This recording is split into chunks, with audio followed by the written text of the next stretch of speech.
O Felipe Neto vem tentando intimidar um pai de família, pobre, humilde, com 4 filhos, que tem um canal aqui no YouTube, para que ele pare de falar a verdade a respeito dos seus concursos. A única coisa que ele fez foi dizer a verdade a respeito do sorteio do Felipe Neto. O Felipe Neto ele disse que a criança poderia ligar no máximo 10 vezes, e aí o número de telefone seria bloqueado. Mentira! O Rogério Bettim provou, ligando 30 vezes para o mesmo número, e provou também diversas irregularidades ali. Então, conforme ele ia revelando uma coisa, o Felipe Neto ia mudando. E, bicho, antes de você pensar em ser esse ator sem talento que você é, já que o teu máximo da interpretação, o teu máximo de poder de ator é parecer com Jar Jar Binks do Star Wars, antes de você pensar em ser esse ator sem talento que você é, eu já dava aula, cara. Já dava aula formando os melhores músicos desse país. Então, eu sou bem resolvido, tá, cara? Pra ter medo aí de um garotinho aí que acha que é ator. O Rogério Bettim, que é o cara que fez essas denúncias, ele é um cara humilde, simples. Cara, não é um cara que tem posses, brother.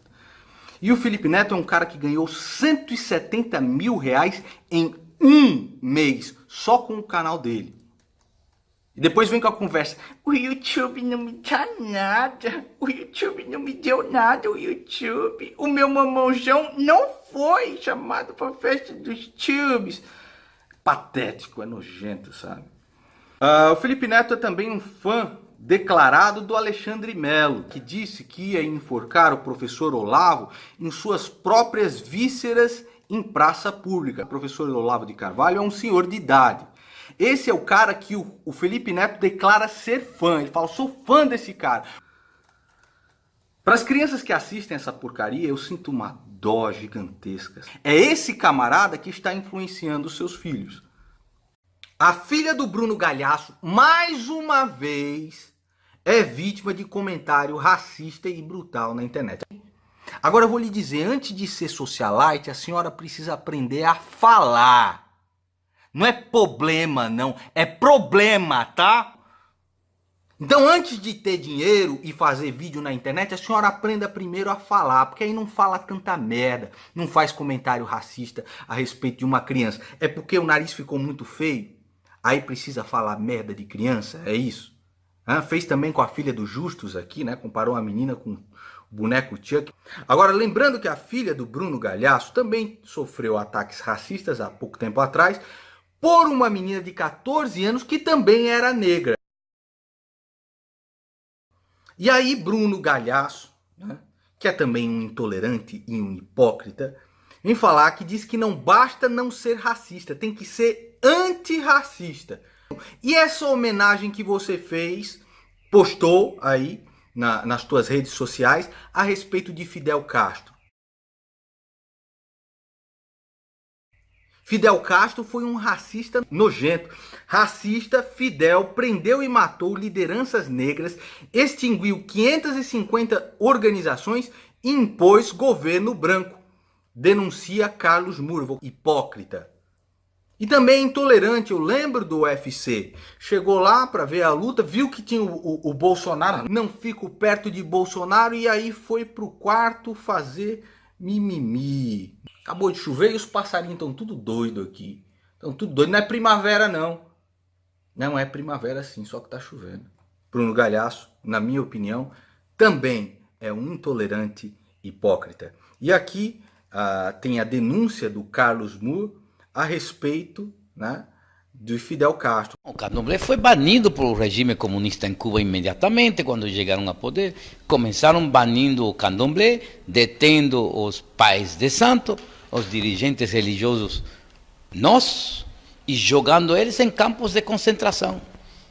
E vários deles foram executados em esses campos de concentração, porque se negaram, inclusive dentro dos campos, se negaram a abandonar a prática religiosa deles.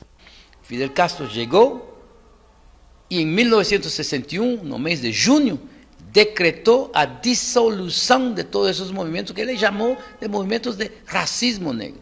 Os partidos comunistas que são partidos sectários. E quando eles tomaram o poder em Cuba, começaram a acabar, a fuzilar. Imagine que eles não fariam se eles tivessem o poder político aqui no Brasil. E é isso que está de manifesto. Então imagine que esses grupos violentos tomassem o poder aqui nesse país. Seria outro período de ditadura militar sem os militares. E já eu passei por isso. Já eu vi isso em Cuba. Porque são grupos que se impõem somente através da violência. Eles não discutem. Eles xingam. Eles acusam. Eles mentem. Há duas coisas que os regimes comunistas marxistas fazem de maneira sistemática: mentir, caluniar e executar.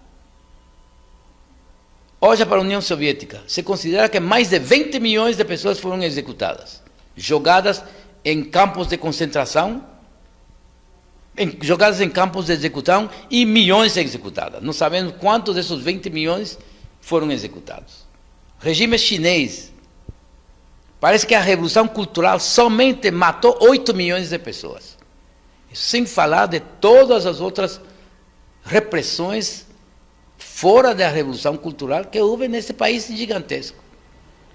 O Vietnã, a mesma coisa.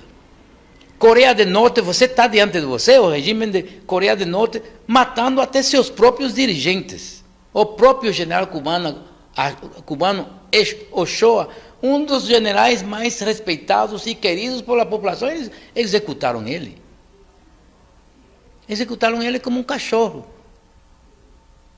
Numa coisa totalmente sórdida em torno a um tráfico de drogas que se sabia que o governo cubano tinha organizado, o tráfico de drogas, para poder retirar divisas estrangeiras. Então, as execuções é próprio desses regimes. Quando o marxismo se instalou em Etiópia, foram miles e miles de mortos que o Derg executou. O marxismo se instalou em Benin, com Querecu, miles de mortos também. Em Angola, com o MPLA. Não estou falando nem da guerra que matou 3 milhões de pessoas. Estou falando das repressões internas, quando Nito Alves causou uma tentativa de toma do poder para corrigir a direção em que ia essa revolução. Os nitistas começaram primeiro matando os nitistas, 2, 3 mil pessoas, e logo parece que o banho de sangue atingiu mais de 80 mil pessoas.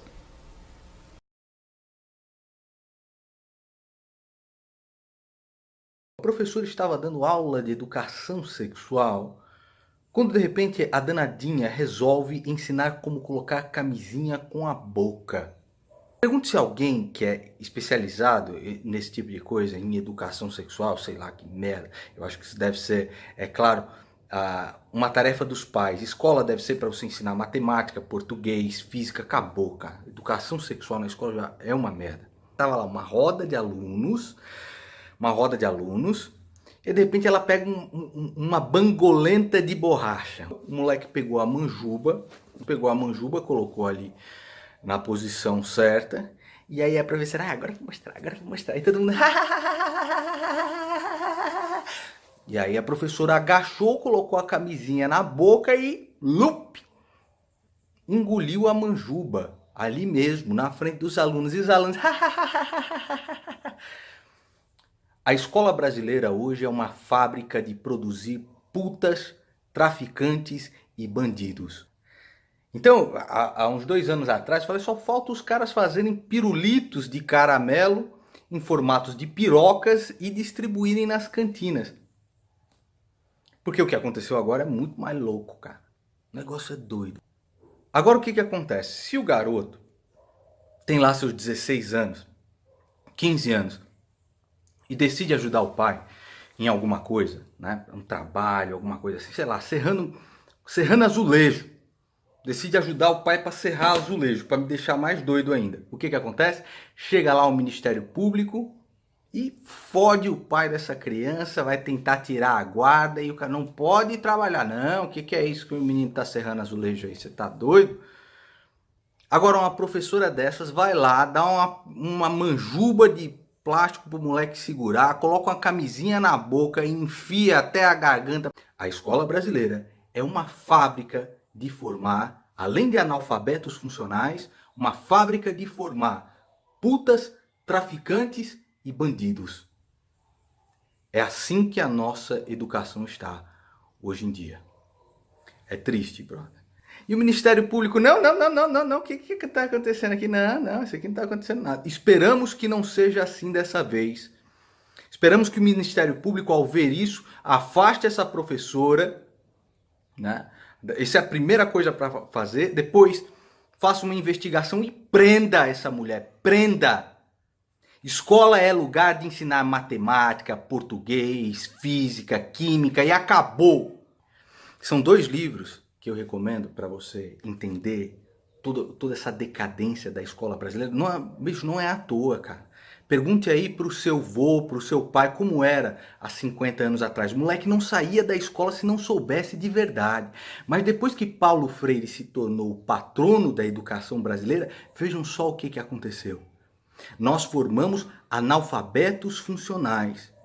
Esses 2 livros aqui são muito importantes. Paulo Freire, Desconstruindo Paulo Freire, do Thomas Juliano. E esse aqui do Anthony Esolen, 10 maneiras de destruir a imaginação do seu filho.